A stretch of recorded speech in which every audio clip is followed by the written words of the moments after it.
of the Innsmouth Book Club, and for today's excursion we're in the heart of London's West End. We're taking a walk around Soho. So yes, we're in London's West End, which is kind of my old stamping ground.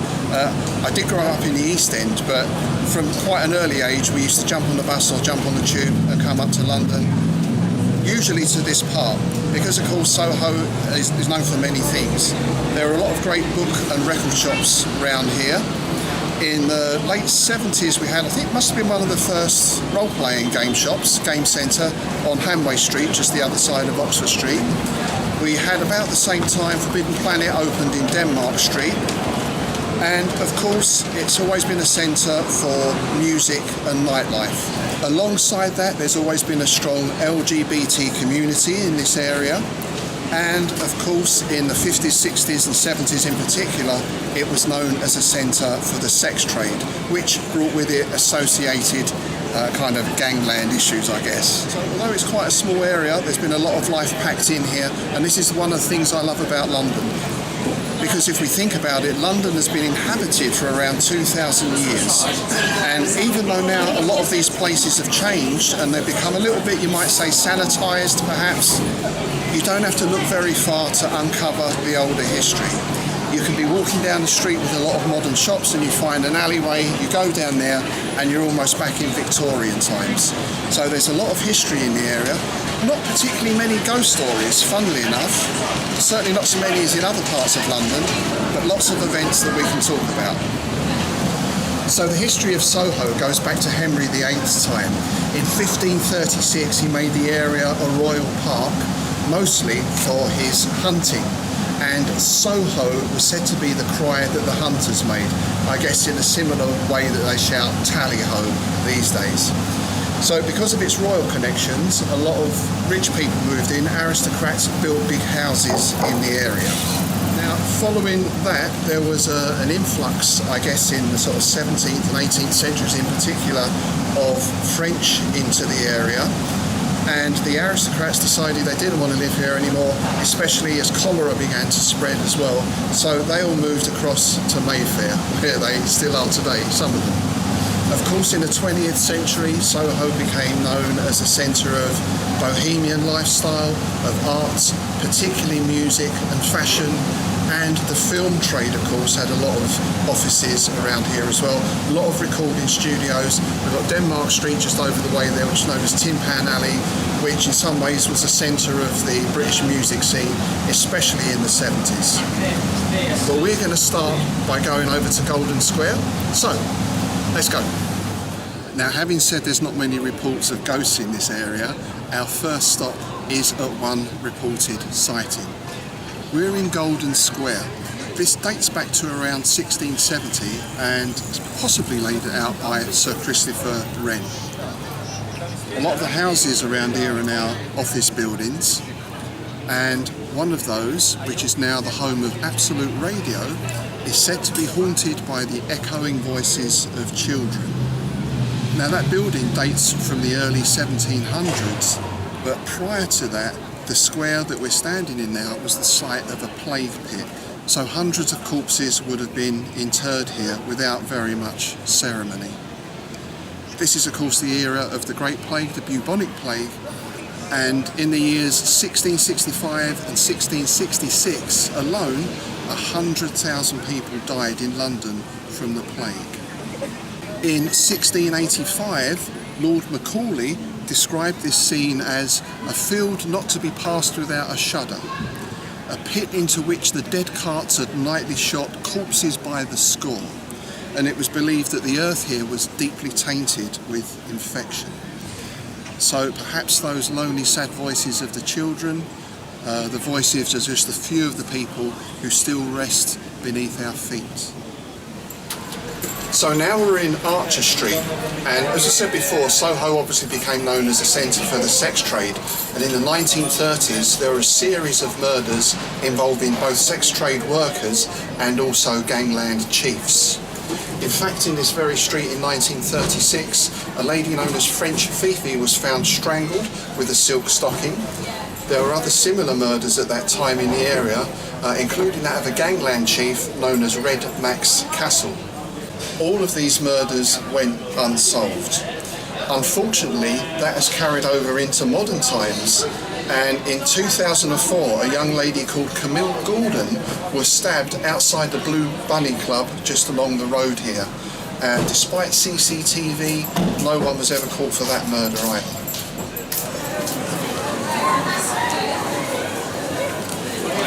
So we're in Carnaby Street now, just off of Carnaby Street, and this is a place we used to come to a lot, especially for clothes and that kind of thing. And I'd say it's changed an awful lot. It's really kind of gone up market now and everything else. But it's great to see that the Great Frog is still here, which is a shop that has been here as far as I can remember. It's a jewellery shop with unusual designs, and everyone used to go there to get their jewellery. All the sort of rock musicians, people like Lemmy, used to go there to get their pieces done. So it's really nice to see that that place is still here. So we're at the site of another reported haunting now, which is the Jon Snow Pub. Now, that's not Jon Snow the newsreader, that's not Jon Snow, you know nothing of Game of Thrones. This Jon Snow was a doctor. In the 1850s there was a huge cholera outbreak in the area, and it killed over 600 people. Jon Snow was a physician, and he was a leader in developing anaesthetic and also in medical hygiene procedures. At the time it was thought that cholera was spread by bad air. There was no theory of germs or anything else. Snow identified the source of the outbreak as the handle of the water pump just over here. He had the pump removed and the epidemic lessened and eventually, of course, disappeared. It was found later that the well that was dug from that pump was only 3 foot from an old early cesspit, so of course there'd been a lot of leakage from one into the other.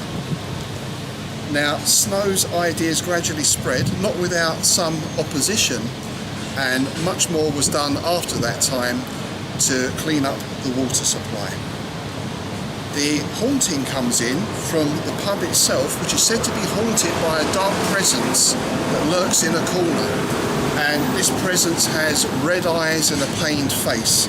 So speculation is that it's possibly the ghost of one of the cholera victims. We'll take a look at the pump just now. I don't think this is the original site of the pump. It is the original pump, though it's had a new handle put in and a new pump, but it is all original.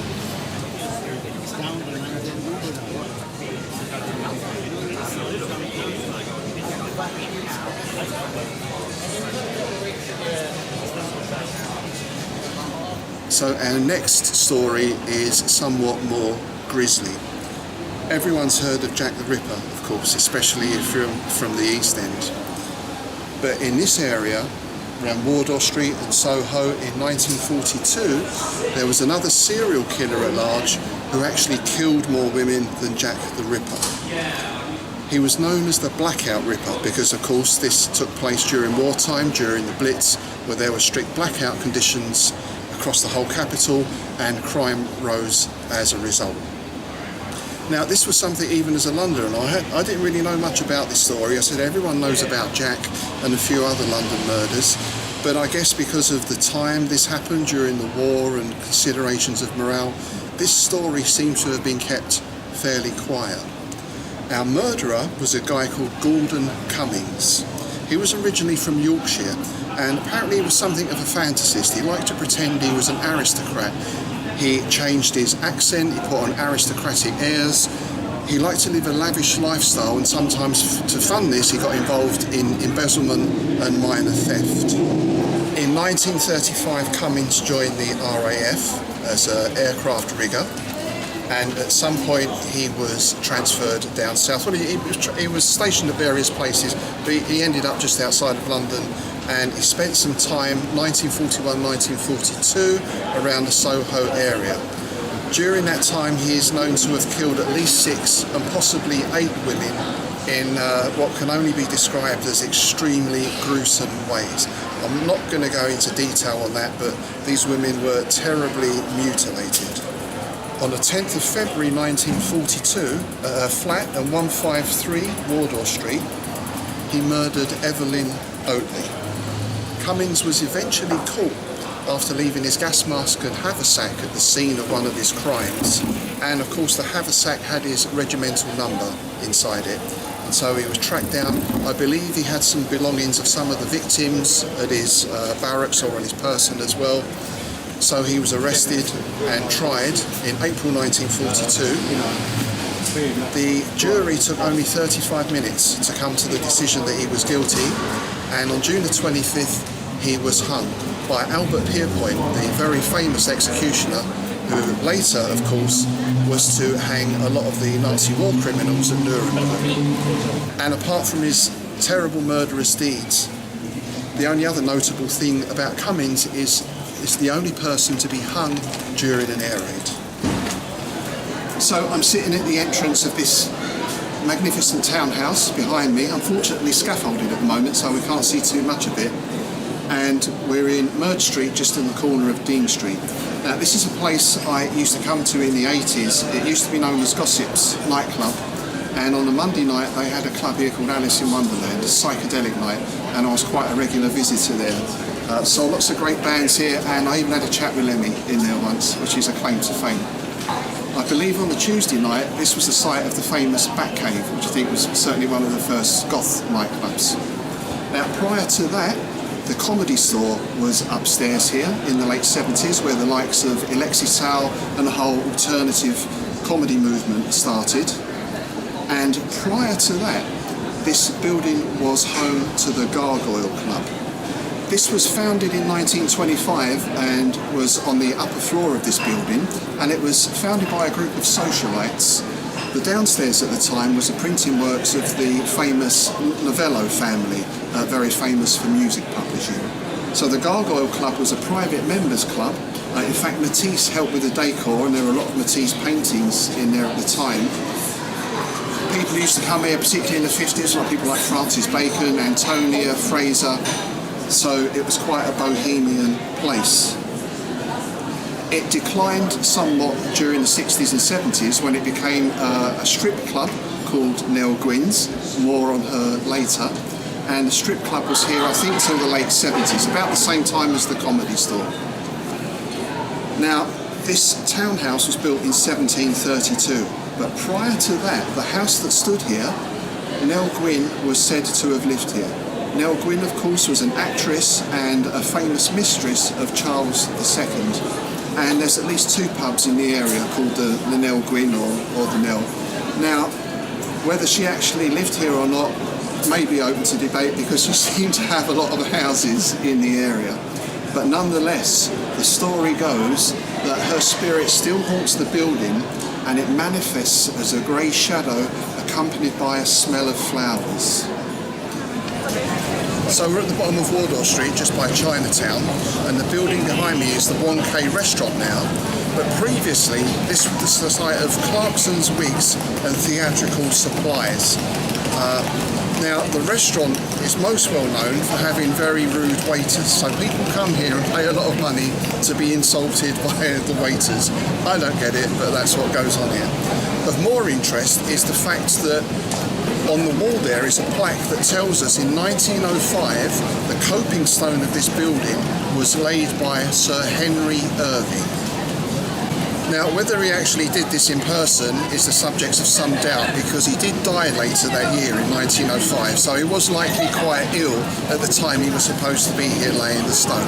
Nonetheless, the plaque is there. Now, Sir Henry Irving was the foremost actor of his day. He was the first actor ever to be knighted, and he opened the Lyceum Theatre, or reopened it in 1878. And the person he chose to manage the theatre was a certain Bram Stoker. Now, Bram Stoker was extremely in awe of his boss. He idolised him and also, it's said, feared him to some extent.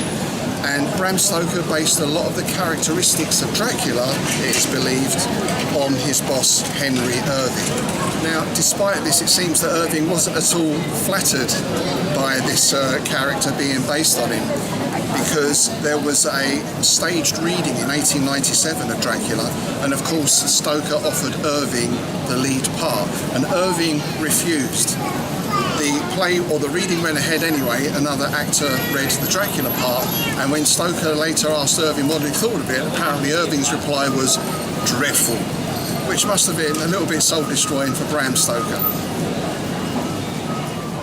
So that concludes our Innsmouth excursion around Soho. Hope you've enjoyed it. Of course, there's lots of other things to see in that area, lots of other stories, and if we spread out a little bit, which maybe we'll look at in the future, there's plenty of other hauntings and ghost stories around London. I can't think of any Lovecraft or Lovecraftian connection with Soho, but if you do know of any, please let us know in the comments below, or you can also post up on our Facebook page. As always, like, share and subscribe, and if you do have any ideas for sites you'd like us to visit for future excursions, then do let us know. Don't forget to visit the Innsmouth Book Club podcast on Patreon. Every fortnight we take you on a tour of the cultural high spots of Innsmouth. We talk about weird fiction, film, music, computer games, and have interviews with a wide range of Lovecraftian creatives. If you'd like to support the podcast, if you visit our Patreon site, you can sign up at 3 levels of subscription. You get access to bonus content, and you also get a monthly copy of Innsmouth News. So that's it for this time. We'll see you on the next excursion.